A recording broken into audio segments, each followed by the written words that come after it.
Hey guys, if your video keeps buffering or stuttering in VLC Media Player, don't worry. This usually isn't a video problem, it's a settings problem. VLC is powerful, but by default, it's not optimized for smooth playback, especially on slower systems or large video files.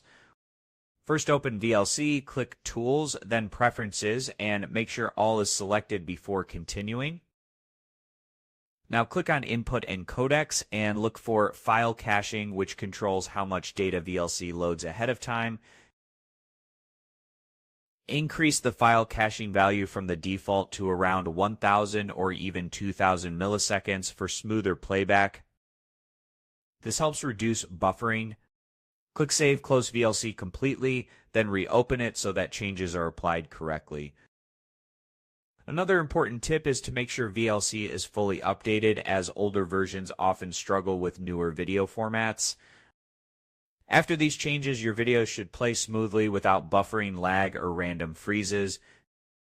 If this helped you out, like the video and subscribe for more quick fixes that actually work. Thanks for watching, and I will see you in the next one.